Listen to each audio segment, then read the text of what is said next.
माँ का एक प्यार है, माँ का एक अपनापन है, उसको प्रणाम करो। और उत्तम बात यह है कि यदि बन सके तो उनकी सेवा करता रहे और फिर भजन करता रहे। जैसे महाप्रभु चैतन्य देव जब सची माता से संभाषण तो यही कह रहे थे कि मैं अपने शरीर की त्वचा की यदि जूती बनाऊं और माँ तुझे पहनाऊं तो भी मैं मुक्त नहीं हो सकता तुम्हारे प्यार से, पर क्या करूं माँ, श्री कृष्ण मुझे घसीट रहे हैं, अब मैं श्री कृष्ण के बिना नहीं रह सकता। तो ऐसे ही उपासक के चित्त को जब प्रभु घसीटते हैं ना, तो आप सोचो माँ को प्यार के जो अद्भुत रसमय जाल है उससे निकाल देना है केवल प्रभु की बात होती, दूसरे की। हमें लगता है कभी माँ को अपमानित नहीं करना चाहिए, कभी माँ को कष्ट नहीं देना चाहिए, और अगर कोई सेवा वाला नहीं है तो फिर माँ की सेवा में रहे।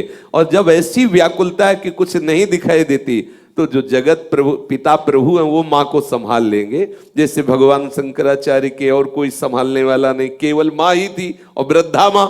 लेकिन महान आचार्य चरण ने संन्यास लिया, महाप्रभु ने संन्यास लिया, चैतन्य देव ने।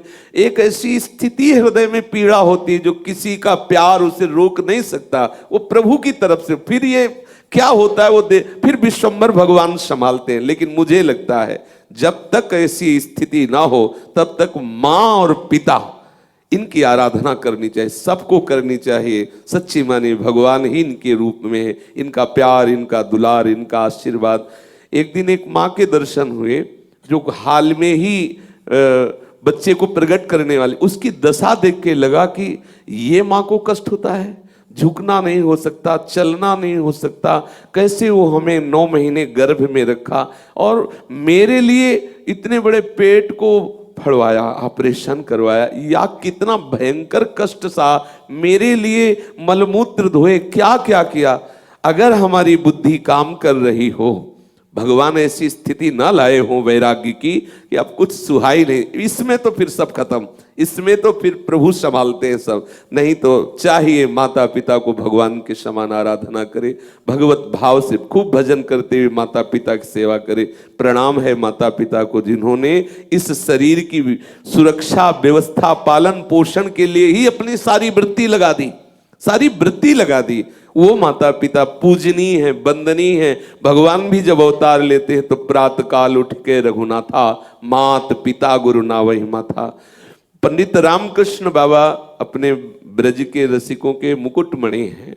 जब उनकी माँ मिलने आई तो बाबा मिले और उपेक्षा कर दी, तो बाबा का भजन रुक गया। जीवन चरित्र में आता है बाबा को बुलवाना पड़ा माँ को और रखना पड़ा। अगर वृंदावन वास के लिए वो आई थी और बाबा ने उपेक्षा कर दी तो ऐसे परमहंस शिरोमणि महापुरुष का भजन रुक गया। माँ भगवत स्वरूप है। इसलिए मुझे लगता है जब तक सब कुछ भुला देने वाली स्थिति, वैराग्य की प्रबलता, जब लगता है कि अगर रोक लिया गया तो प्राण निकल जाएंगे असली में, तब फिर वो भगवान संभालते। फिर वो एक स्थिति है, इस स्थिति को जानने वाले सर्वज्ञ भगवान है, वो संभाल लेते हैं। लेकिन जब तक ऐसी स्थिति ना हो तो माता पिता का निरादर न करे, वो भी भगवान ही है ऐसा मानकर उनकी आराधना करे। कहीं ऐसा ना हो कि हम अपने वैराग्य के नाटक में वो अवसर खो दे जो जीवन में मिलने वाला नहीं।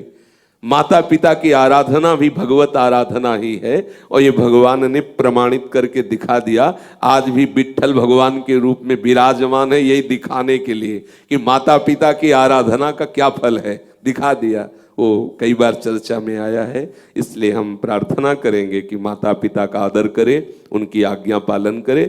जब ऐसी स्थिति है तो फिर भगवान संभालते हैं, भगवान ही माता पिता हैं। वो हृदय में ऐसी संतोष वृत्ति प्रकट कर देते हैं माता पिता के, क्योंकि वो आनंदित होने लगती है और उसका आशीर्वाद हमारे साथ रहता है।